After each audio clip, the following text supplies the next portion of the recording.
Before I start this video, I just want to point out that I've been painting houses all day because that's what I do to get a little bit of extra money in the summer, so I have paint all over my arms. Sorry, now you know why.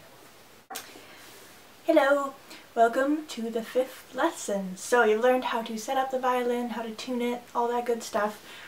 Finally, I'm going to show you how to play something on it. And before I teach you how to play it, I am going to tell you a little bit. I know I don't like precursors to videos either, but I'm going to tell you a little bit about how I'm going to do it because it's important. So there's two types of ways to learn music, by ear or by sheet music. Sheet music, it's kind of like learning how to read a language. You have to learn what all the different symbols mean. You have to understand how to speak the language before you can read it. Learning by ear, however, is different. Learning by ear is if I went la da da da da and then told you to do the same thing, then you would go la da da da da, and it would probably sound pretty close to exactly what I did. Humans are wired to be able to mimic sounds. Every time we speak to each other, we're mimicking sounds just in our accents. If you go to a different place where you weren't raised, then it's likely they'll speak with a different accent because they mimic the sounds of everyone around them. So learning by ear, it kind of sounds scary, but it's something that we definitely all can do, and you don't need a piece of music in front of you to be able to play music. And I know a lot of people who are really amazing fiddlers and don't read sheet music, which I'm not recommending. I am going to teach you how to read sheet music because it's really important. But we're going to start out learning by ear.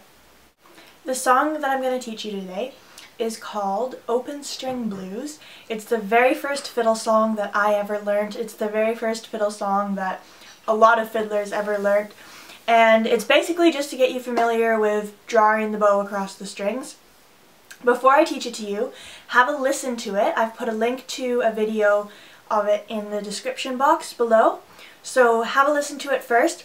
Listening to a song is always the #1 thing you should do when you're trying to learn a new song by ear, is listen to it, because if you can internalize it, if you can sing the song, then learning it on the fiddle is going to be half the challenge done. Because there's kind of 2 steps to learning by ear. There's actually internalizing the song so that you know how it goes, because if you don't know how it goes, then you won't be able to remember how to play it. And then the second step is to actually translate that knowledge onto your fiddle. So you know how it goes on your head, how do you make it sound like what you know it should sound like on your fiddle? And that second step obviously comes easier and easier and easier as you get to know your fiddle, until it comes to the point where basically all you need to do is memorize how the song goes. And you all know how to memorize a song because I'm sure you all are able to sing along with at least one song that you've heard before. Okay, so listen to Open String Blues, and when you're done with that, come back here. So the fiddle part is really simple. It's all open strings. You don't need to worry about fingers yet, and we'll get to fingers soon, but not quite yet. It's basically just your bow, and there's the piano part in the background, which can be played on a guitar or another fiddle. Don't worry about that. That's just the backing part to make you sound groovy. Violinists love their backup players because they make them sound way better. So, Open String Blues. Basically all it is it's 8 repetitions on every string of your violin, and you do that twice. So, remember the names of the strings from the How to Tune Your Violin video? It goes E, A, D, G.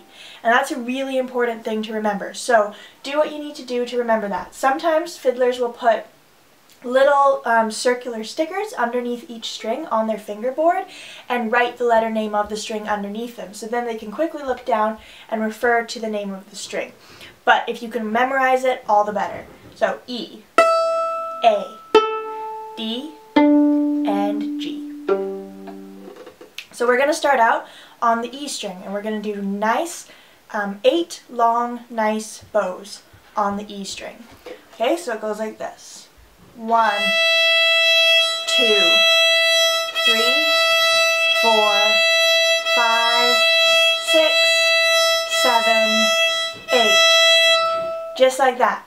So what to think about when you're drawing the bow across the string is that you want your bow to be sitting right in between the fingerboard here and the bridge here. Now the closer you get to the bridge, the louder it's going to be. And the closer you get to the fingerboard, the quieter it's going to be. Also, if you get too close to the bridge, it'll start to squeak a little bit. So you want to be kind of right about there. Almost right in the middle between the fingerboard and the bridge. And you never want to play over the fingerboard. And you know what? Sometimes I do this. It's bad. And you can always tell because you get the rosin dust comes off your bow and gets onto the fingerboard. And then you can tell that you weren't doing what you were supposed to do. Oops. Okay, so 8 notes on the E string. In between the bridge and the fingerboard, kind of right in the middle, and you want to have a really straight bow, as straight as you possibly can. So you don't want your bow looking like this, because you get a really weird kind of wispy sound. It doesn't work. To get a really straight bow, you want to kind of bend from the elbow down. You don't want to be moving your shoulder back and forth, because as soon as I move my shoulder, look what happens. Not a straight bow. If you bend down from the elbow, your bow's going to be a bit straighter.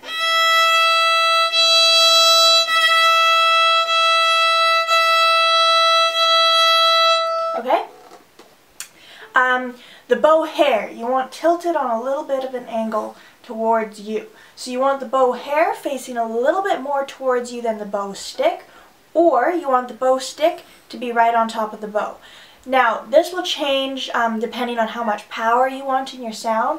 If you want to make a really big, huge, loud sound, then you're going to want the bow right on top of the stick so that you can really dig into the string and get as much power as you can.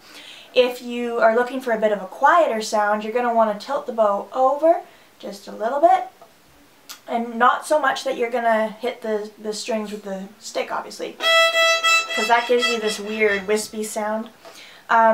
Just enough that you can kind of see on camera, you can kind of see the hair of my bow sticking out to the camera. Okay? So, 8 long bows on the E string. Let's keep all of those things in mind. If you've got your fiddle, try them with me. Ready, and 1, 2, 3, 4, 5, 6, 7, 8. Nice. I was watching myself in the viewfinder to make sure I was doing everything that I should be doing. So after 8 long bows on the E string, you're just going to tilt your bow over to the A string. Now, tilting your bow, there's a few little things you should know about that. When you tilt your bow over, you want to move your whole arm up with it. The reason why is if you get down all the way to the G string, which is the lowest string, and you don't move your arm, you're not going to have very much power in your G string. Your arm's all drooping down here, and basically only your wrist is able to put weight into the bow. So you want your whole arm to be able to put weight into the bow. You want the weight of your whole arm to be pressing down into the string, giving you a nice big sound. So when I tilt over to the A string, ever so slightly, I'm going to let my arm come up as well. Okay?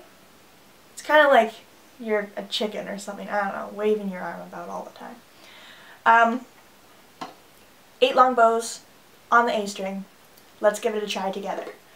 Ready, and 1, 2, 3, 4, 5, 6, 7, 8. Good. You know what's coming next? Bring your arm up, tilt over to the D string. Ready, and 1, 2, 3,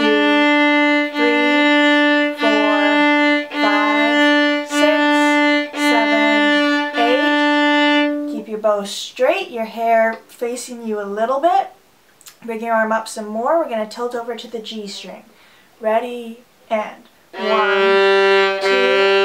3, 4, 5, 6, 7, 8. Nice.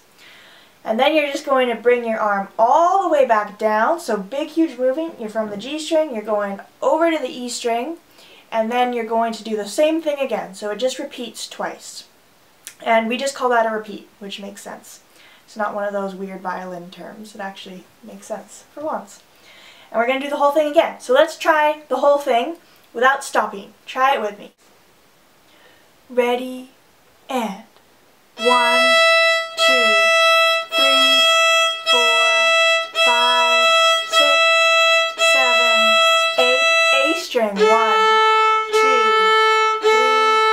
4, 5, 6, 7, 8. Tilt your arm. 1, 2, 3, 4, 5, 6, 7, 8. G string. 1, 2, 3, 4, 5, 6, 7, 8. And then if you'd like to, you can repeat it.